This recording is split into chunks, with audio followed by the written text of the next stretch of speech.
coach's finger jabs through the air. A superstar throws her hands up. The crowd goes silent for half a second, and then it explodes into something else entirely. Phones lifting, cameras zooming, 1,000 strangers in the stands suddenly forgetting about the game in front of them because something bigger just happened on that sideline. By the next morning, the clip has a life of its own. People are calling it a blow-up. They're calling it a benching. Some are calling it the moment a championship dream quietly died. And right in the middle of all that noise sits one simple, brutal question that nobody seems able to answer calmly. Did the Indiana Fever just turn on their own head coach, or did the head coach just turn on her own superstar? Here's the strange part. The same week this question exploded across the internet, the player at the center of it all walked into one of the toughest buildings in the league and dropped 26 points and 7 assists. She broke a record nobody else in the history of the sport has ever touched, and her team still lost. Badly. So which story is true? Is this a team falling apart in plain sight?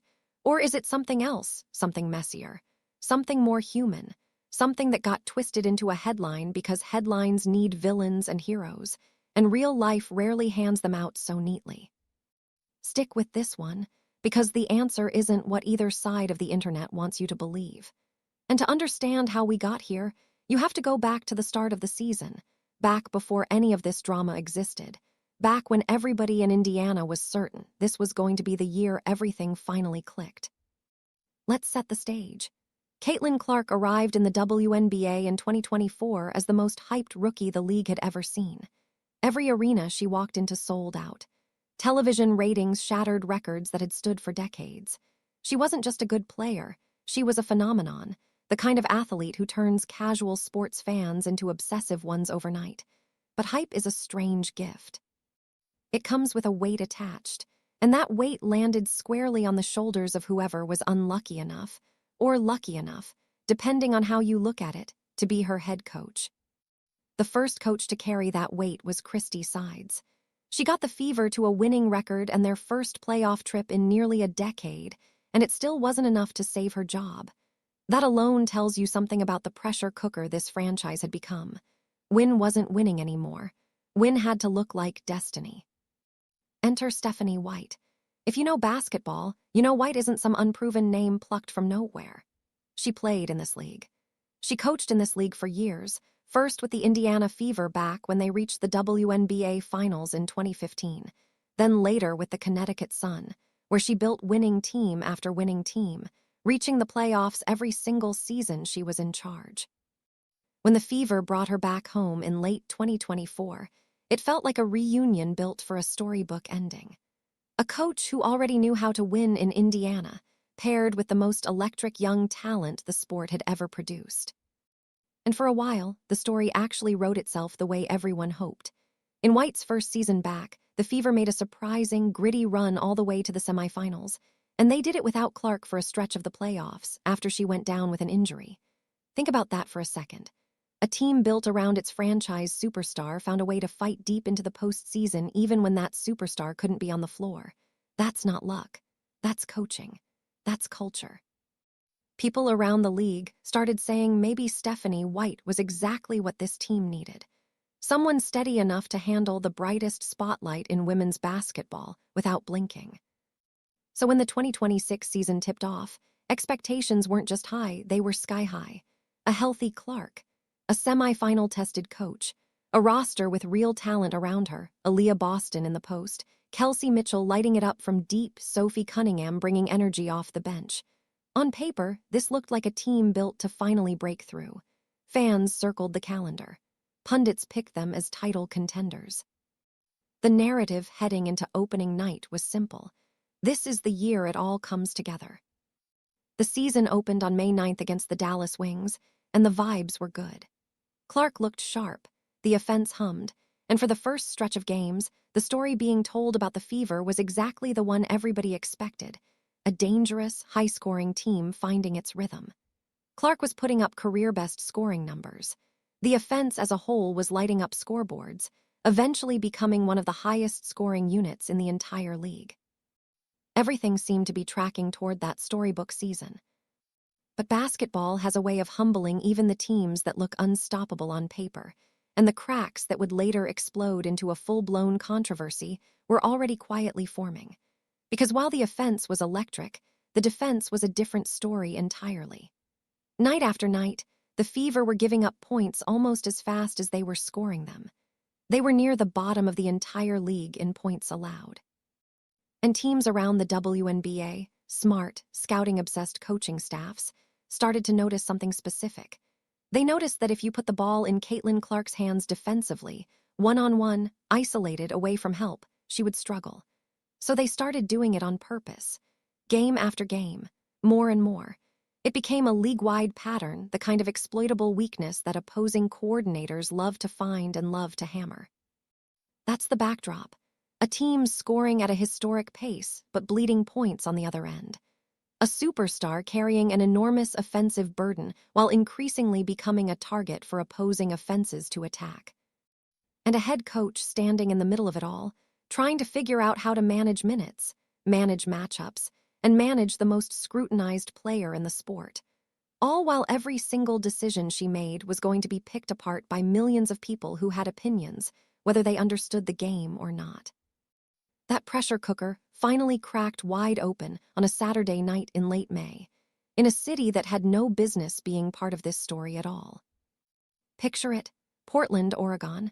The Portland Fire, an expansion team, brand new to the league, the kind of roster most analysts expected to be feeding wins to the rest of the WNBA all season long. The Fever walked in as heavy favorites. Some sportsbooks had them favored by double digits. This was supposed to be an easy night, a tune-up, the kind of game you circle as a win before it even tips off. It did not go that way. From almost the opening minutes, something was off. Clark, normally so fluid and confident with the ball, looked uncharacteristically rattled. Portland's defenders kept attacking her in isolation, exactly the way the league had started to learn they could. Her shot wasn't falling. Her decisions looked rushed. And then the fouls started piling up, 1, 2, 3, racking up faster than anyone in that arena expected. With Clark struggling and the whistle working against her, the head coach made a call early. Just over 6 minutes into the very first quarter, with Indiana actually still holding a lead, White pulled Clark off the floor, along with 2 of her other key starters, to manage the workload and the foul trouble before it became a real problem. Here's the thing about basketball, though, sometimes a substitution that makes perfect sense on a coach's clipboard turns into a disaster on the scoreboard. The moment those starters sat down, Portland caught fire, literally and figuratively.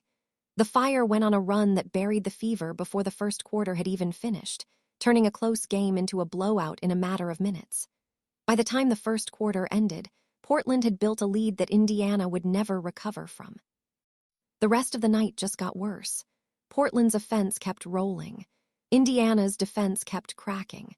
And in the middle of it, Clark kept struggling, eventually fouling out of rhythm entirely, finishing with one of the quietest scoring nights of her career, barely making a dent in the box score on a night where the Fever needed her most. That alone would have been a rough story. A blowout loss to an expansion team nobody expected to compete with. A superstar having arguably the worst shooting night of her young career. That's a tough Saturday, but it's just basketball. Teams lose ugly games. Stars have off nights. It happens. What turned this into a wildfire wasn't the score. It was a single moment, captured perfectly by a camera that just happened to be pointed in the right direction at the right time. In the second quarter, during a timeout, Clark was sitting on the bench directly in front of her head coach.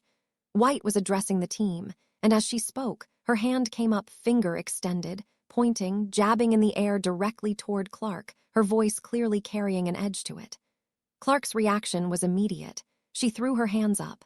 It wasn't a subtle moment. It wasn't something you needed slow-motion replay to catch. It was raw, visible frustration, 2 competitors clashing in real time, broadcast live to anyone watching. And then, almost as if to punctuate the whole exchange, White made the call. Clark was pulled from the game. A rookie point guard, Raven Johnson, was sent in to replace her. If this had happened in Week 11 of a forgettable middle-of-the-pack matchup, maybe nobody notices. But this happened to the most famous player in the sport, captured on a night already defined by an ugly loss, against a team nobody expected the Fever to lose to in the first place. The clip didn't just go viral, it detonated. Within hours, that handful of seconds was everywhere. Sports talk shows that hadn't even covered the actual final score were now built entirely around 4 seconds of finger-pointing and raised hands. Commentators who had built entire careers analyzing this league started weighing in, and not everyone was gentle about it. On one widely watched broadcast, a former player-turned-analyst put it bluntly. She described what she saw as frustration boiling over, the kind of moment that's normal behind closed doors but becomes something else entirely once it spills out in front of cameras. She framed it almost like a parent finally running out of patience. Enough is enough, take a seat. That kind of language, coming from a respected voice in the sport, only poured more fuel onto a fire that was already burning out of control online. And once social media gets its teeth into a moment like that, there's no controlling where it goes. Within a day, the clip had been viewed millions of times, dissected frame by frame, set to dramatic music, captioned with everything from genuine concern to outright mockery. Fans who loved Clark were furious at the coach, convinced she had publicly humiliated the franchise's biggest star. Fans who were skeptical of Clark's game saw it as proof that even her own coaching staff was losing patience with her. Neither side had any real information beyond 4 seconds of footage, but that didn't slow anybody down. The internet had already decided this was a crisis. So what actually happened? What did the two people at the center of this storm have to say once the cameras stopped catching candid moments and actually pointed microphones at them directly? A couple days later, reporters got their chance. Both Clark and White addressed the moment head-on, and what they said painted a very different picture than the one racing around social media. White didn't dodge the question. She explained that what people saw was simply coaching, a coach challenging a player in the heat of competition, the kind of exchange that happens in locker rooms and on sidelines in every sport, every level, all the time. She made a pointed observation, too, moments exactly like that happen constantly in men's sports and barely register as news. Nobody clips 4 seconds of a men's coach pointing at a star player and turns it into a week-long story. She suggested that the reaction said less about what actually happened on that sideline and more about how much attention gets magnified the moment a camera catches anything involving Clark. Clark backed her up completely, and she didn't sound like someone biting her tongue or covering for her coach out of obligation. She sounded genuinely exasperated by how the whole thing had been blown up. She pointed out that competitive people clash sometimes, that it happens constantly, and that she's well aware cameras are always on her, for better or worse. And then she said something that, for anyone actually paying attention, completely reframed the entire narrative. She brought up an injury from the year before, a moment during a game against Connecticut where she went down hurt, scared, in pain, and the first person there for her, the person whose arms she cried into, was Stephanie White. That's not the kind of detail you share about someone you're feuding with. That's not language people use about a coach they've supposedly turned on. She made it clear. This is someone she trusts completely, someone she'll be loyal to for a long time, and the idea that one heated sideline moment represented some larger crack in their relationship was, in her words, simply not reality. For a moment, it seemed like that might calm things down. Two of the people most directly involved had spoken, calmly and consistently, and their story matched. Crisis averted, right? Not exactly. Because in the world of sports media, especially in an era where outrage drives clicks and clicks drive revenue, a calm, boring explanation rarely satisfies anyone looking for a bigger story. And just days after Clark and White had both downplayed the moment, a new and far more explosive claim entered the conversation, one that didn't come from anyone inside the Fever organization at all. A well-known sports commentator, known for blunt, headline-grabbing takes, went on his podcast and dropped a bombshell. He claimed, and it's important to be clear this was his claim, not a confirmed report from inside the team, that there was a real divide forming inside that Indiana locker room. He suggested players were essentially choosing sides between Clark and White, and that, in his telling, most of them were siding with Clark because, In his blunt phrasing, he believed White's approach had become a problem. He went further, floating the idea that the Fever might even be exploring a trade that would send their franchise cornerstone to another team entirely. He painted a picture of an organization terrified of being seen as the villain, Clark not wanting to be the one who demanded out, the franchise not wanting to be seen as incapable of managing its own superstar. Both sides stuck in a standoff, neither wanted to be blamed for starting. It was a dramatic theory. It was also, notably, not something any player, coach, or team official ever confirmed. No one from inside that locker room came forward to back up the claim of a divide. No reporting from inside the organization supported the idea of a brewing trade demand. It was speculation, built on a viral clip and amplified by a commentator who knows exactly how to turn 4 seconds of footage into a week of headlines. But speculation travels just as fast as fact online, sometimes faster, and once a phrase like locker room divide enters the bloodstream of sports media, it's almost impossible to fully remove. So which version is closer to the truth? The calm, consistent explanation from the two people actually in the room, or the explosive theory from a commentator watching from the outside? This is where it helps to step back and actually look at the numbers, because numbers don't have an agenda. They don't care about engagement metrics or viral clips. One basketball writer who had spent the better part of a week digging into exactly this question, talking to people around the league, inside and outside the organization, landed on a phrase that captures the whole situation perfectly. He called it a reality distortion field. No matter what the Fever actually did on the court, the noise surrounding them seemed to operate on its own logic, completely detached from the actual results. Every quiet, unremarkable basketball decision got treated like evidence of some deeper crisis, while the team's actual standing in the league told a much less dramatic story. And what was that actual standing?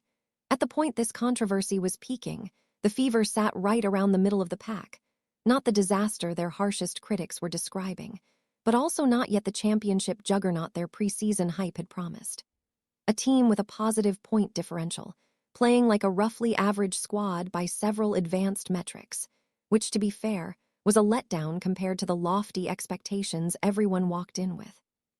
But letdown compared to expectations and team in crisis with a coach who's lost the locker room are two very different stories. One is a normal, unremarkable basketball reality. The other is a headline built for clicks. When that same writer put the question directly to Stephanie White, essentially asking her why, when you actually dig into the numbers and talk to people close to the situation, there doesn't seem to be any real substance behind the most dramatic claims being thrown around. White didn't get defensive. She actually agreed with the framing, almost amused by it. She pointed out that looking at things from a rational, level-headed perspective tends to produce a very different conclusion than scrolling social media does. It was a quiet, almost understated response to a storm that had been anything but quiet. But it lined up with everything else coming from inside that organization. Yes, there were real basketball problems to fix, defense, especially. But no, this wasn't some locker room mutiny simmering beneath the surface. Still, here's the uncomfortable truth about narratives like this one. Once they exist, they don't just disappear because the facts don't support them. They wait. They simmer in the background, ready to be reignited by the next uncomfortable moment, the next bad loss, the next camera catching something out of context. And as the weeks rolled on after that Portland game, the Fever kept handing the doubters new material. Not because anything sinister was happening, but because basketball, real, messy, imperfect basketball, kept presenting new challenges.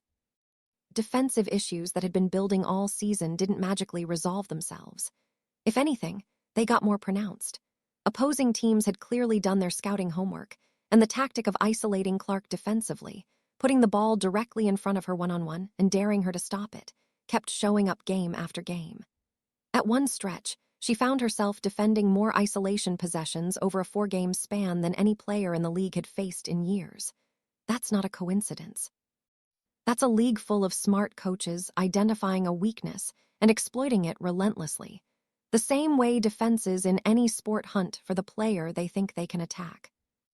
And every time that strategy worked, every time an opposing player blew past her, or scored over her, or drew a foul, the conversation online would tilt right back toward questioning her, questioning the coaching staff's game plan, questioning whether this team was built the way everyone thought it was.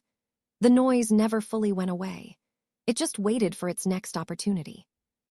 That opportunity arrived in the most dramatic way possible, in the form of 2 games against the same opponent, played just 2 days apart, in mid-June.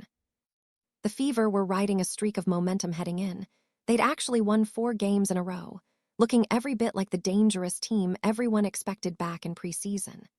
Clark herself had just been named Player of the Week for her conference, putting together a stretch where she was averaging well over 20 points a game, dishing out assists at an elite clip, even hitting a game-winning shot in one of those victories. The bad vibes from Portland felt like old news. The team looked like it was finally clicking.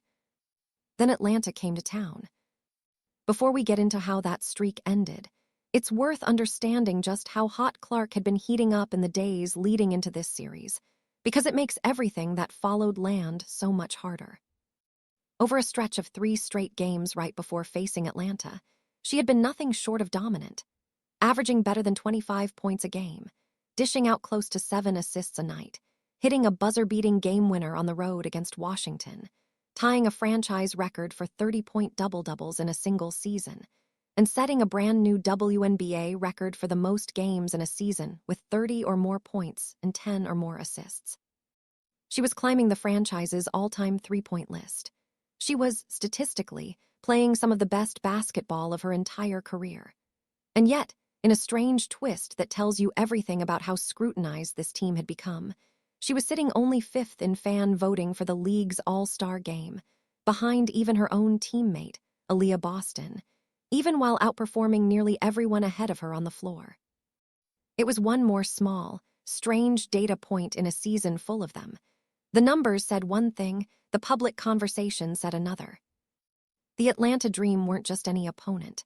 They were one of the league's genuine contenders, a roster anchored by Angel Reese, who by this point had built one of the most intense and talked-about rivalries in the entire WNBA with Clark. Every time these 2 players shared a court, it became an event of its own: fans, media, storylines stacking on top of the actual basketball. And this wasn't just one meeting. This was the first of back-to-back matchups, a home-and-home series that would play out over 3 days, the kind of stretch where every possession gets magnified because you know you're about to see the same opponent again almost immediately. Game 1 tipped off at Indiana's home arena, Gainbridge Fieldhouse, on a Thursday night. The building was loud, the energy was electric, and for most of the night, it looked like the Fever's winning streak might stretch to 5. Clark got things rolling early, scoring the team's first points of the game, and Indiana built a lead in the opening quarter behind contributions spread across the roster, 7 different players finding ways to put points on the board. It was the kind of balanced, free-flowing basketball that had teams across the league nervous about facing this version of the Fever. But Atlanta clawed back. By the second quarter, the Dream had flipped the script, building their own cushion despite Clark continuing to score consistently.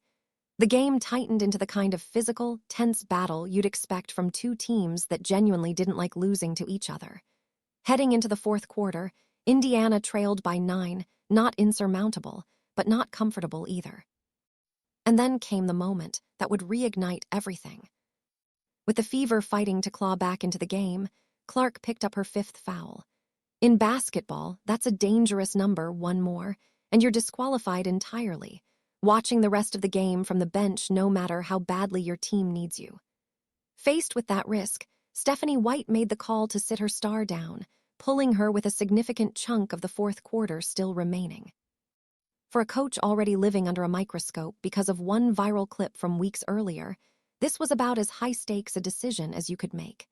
Bench the most famous player in the sport, risk losing without her, and you're handing the doubters fresh ammunition. Don't bench her, risk fouling her out entirely with no chance to use her down the stretch, and you're handing them ammunition anyway.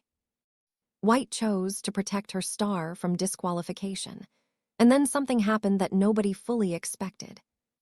The Fever, without Caitlin Clark on the floor, started playing some of their best basketball of the entire night. The ball moved faster, side to side, finding open shooters.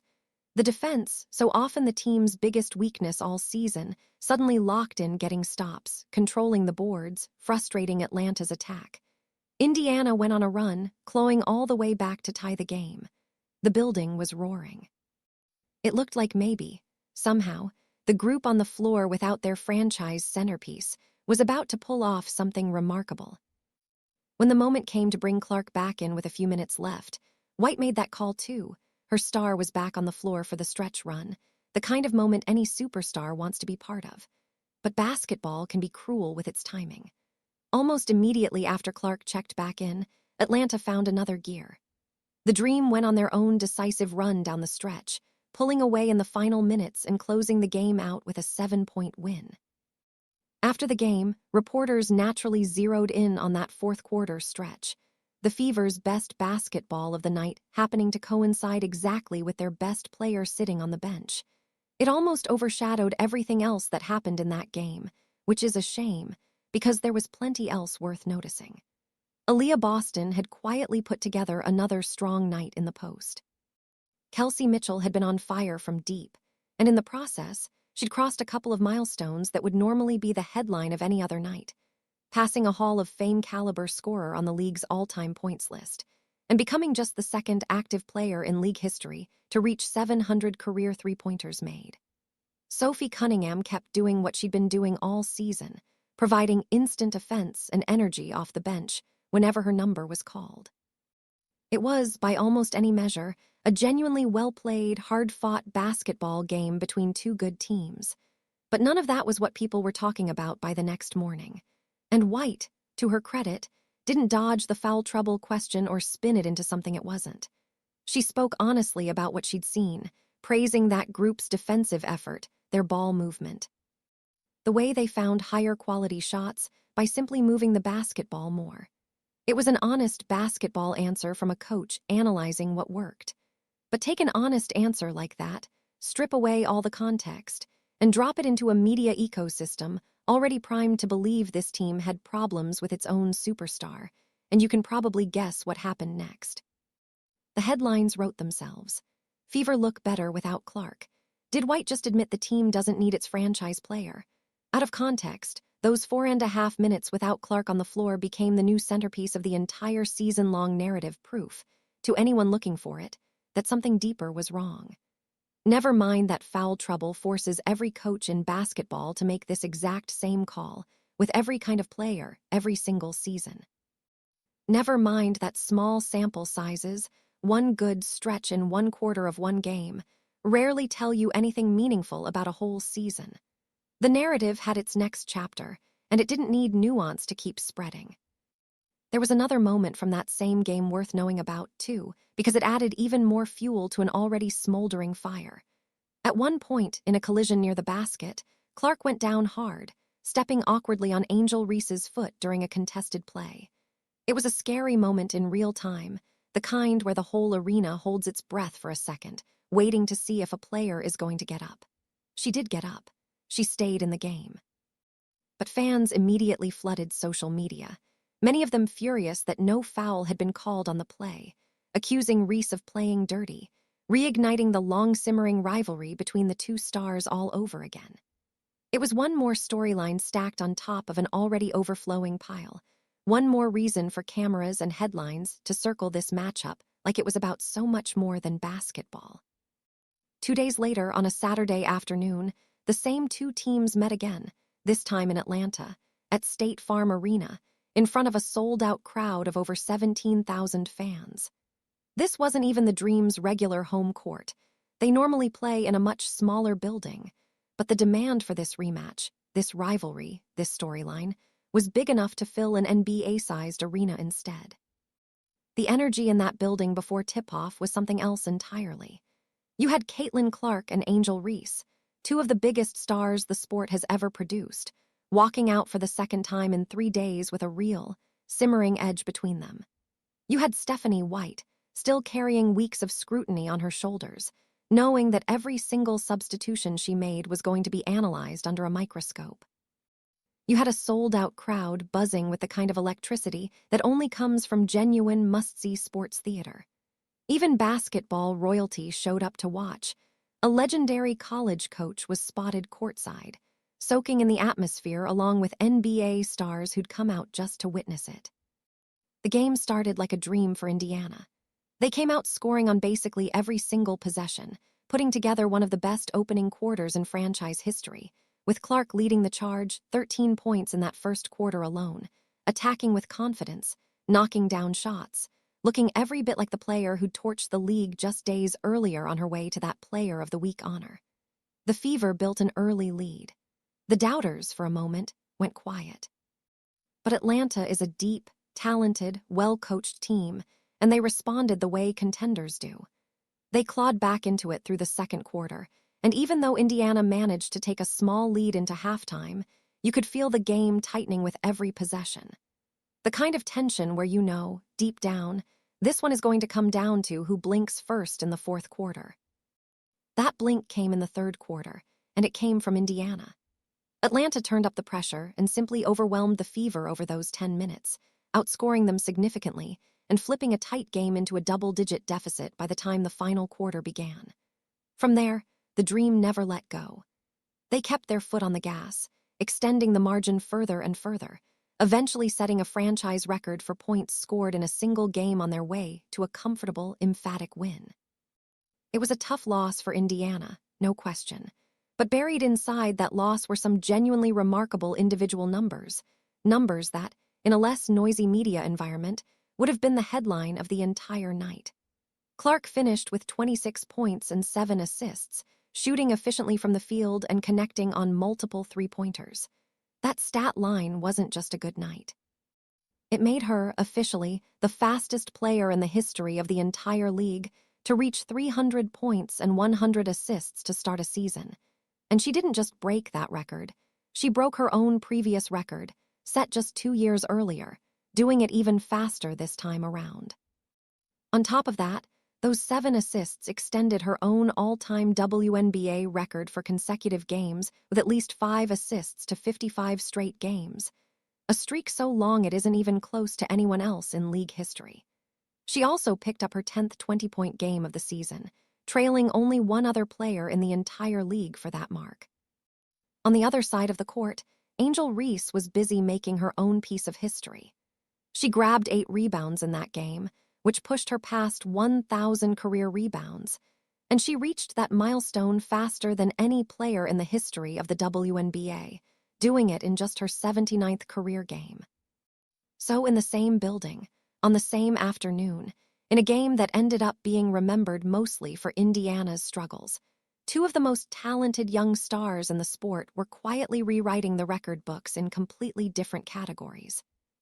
But here's the part that fueled the controversy machine all over again. Clark also finished that game with a season-high 7 turnovers, several of them coming in a second half, where the Fever's offense completely fell apart while Atlanta's kept rolling. At one point in the fourth quarter, frustration boiled over again. Cameras caught her yelling at a referee after a disputed call, the kind of raw, visible emotion that, by this point in the season, had become an almost predictable storyline every time the Fever lost a tight, important game. And when the final buzzer sounded on a 13-team record blowout loss, the internet did exactly what the internet does. It ignored the historic assist streak. It ignored the scoring record. It ignored the fact that a player who just broken multiple all-time league marks had also, in the same game, scored 26 points against one of the best defenses in basketball. Instead, the conversation online almost immediately turned brutal, fixating entirely on the turnovers, the late-game struggles, the loss itself. Fans flooded social media with harsh, often genuinely cruel takes, calling her a liability when she's cold, blaming her directly for blowing a lead the team had built, even suggesting, in some of the more extreme corners of the internet, that the team played better without her on the floor entirely, echoing right back to that fourth quarter stretch from the Thursday game just 2 days earlier.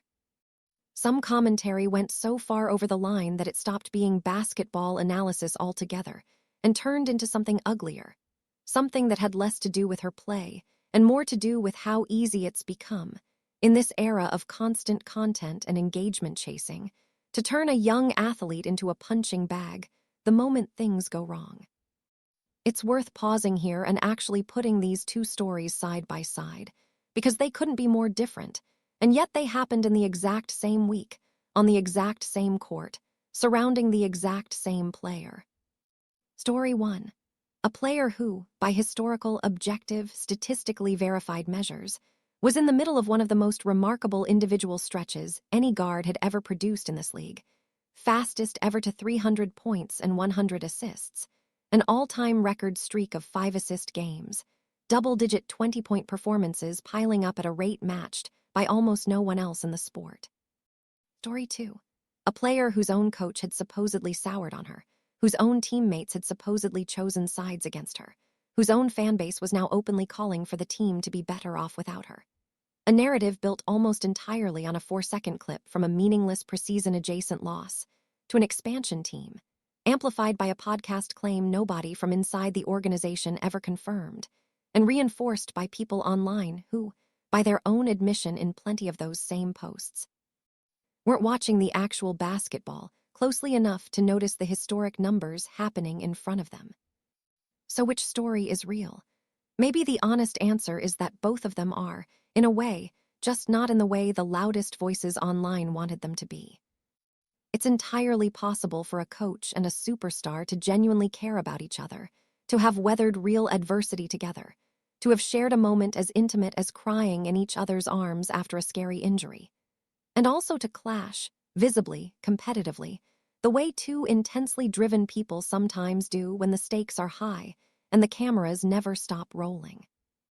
It's entirely possible for a team to have real, legitimate weaknesses, a leaky defense, foul trouble that forces tough in-game decisions, turnovers that pile up under pressure.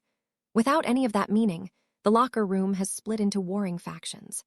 And it's entirely possible for a player to be putting together a historically great individual season while her team, as a whole, struggles to live up to the sky-high expectations everyone set for them before a single game had even been played. What actually got lost in all the noise is something almost nobody was talking about by the time this story peaked: Stephanie White's actual coaching record. Across her stops with 2 different franchises, she has never once missed the playoffs as a head coach. 3 straight trips to the semifinals, across 3 different seasons, with 2 different rosters. That's not the resume of a coach who's losing control of her team. That's the resume of someone who has, time and again, found ways to get the most out of whatever roster she's been handed, including, just 1 season earlier, a deep playoff run with this exact franchise while missing the very superstar everyone now claims she's at war with. And what got lost about Clark herself is even more striking.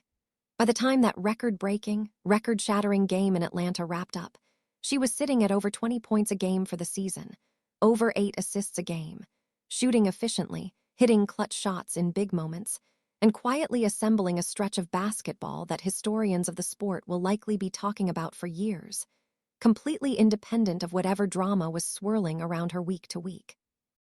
The fastest player ever to those scoring and playmaking milestones isn't a player whose own team has given up on her. That's a player whose team, whatever its flaws, has built its entire offensive identity around putting the ball in her hands and trusting her to make plays. So where does that leave the team heading forward? At 9 wins and 7 losses after that loss in Atlanta, the Fever weren't the disaster their harshest critics claimed, but they also weren't yet the juggernaut everyone predicted back in May. They were a talented, flawed, very human basketball team, dealing with very real defensive issues, very real growing pains, and an absolutely unprecedented level of scrutiny surrounding their best players' every move. They headed home for a stretch of games at Gainbridge Fieldhouse, starting with a matchup against the Phoenix Mercury, with a chance to quiet some of the noise the only way that actually matters in professional sports: by winning. And maybe that's the real lesson buried underneath all those viral clips and hot takes and podcast bombshells. In an era where a single 4-second video can spiral into weeks of speculation about trades and locker room divides and coaches losing control, the actual truth almost never moves at the same speed as the outrage. It takes longer to surface. It requires actually watching the box score, not just the highlight reel of someone's worst moment.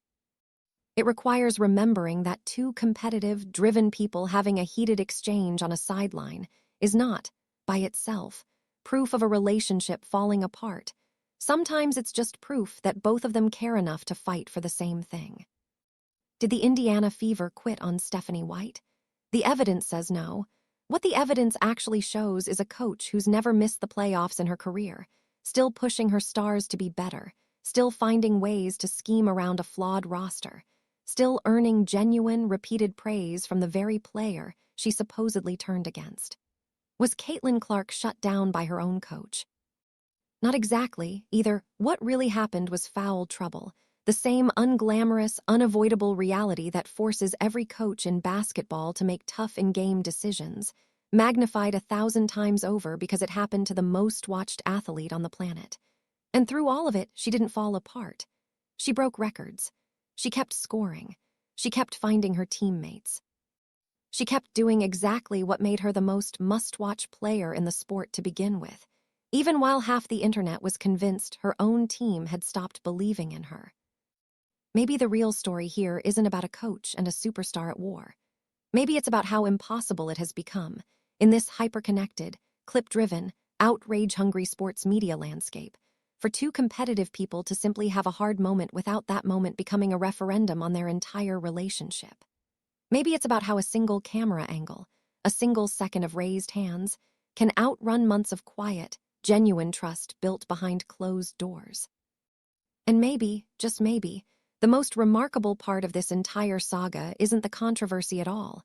It's that in the middle of all that noise, all those headlines, all those think pieces about a team supposedly falling apart, one player just kept putting the ball in the basket, kept finding her teammates, and kept rewriting the record books one quietly brilliant performance at a time. The Fever's season isn't over. The questions about their defense, their depth, their ceiling as a true title contender, those are all still very much open. But the question that started this whole firestorm, the one about whether this team had secretly turned its back on the woman coaching it, that answer was sitting in the box score the entire time, buried underneath the headlines nobody wanted to read past.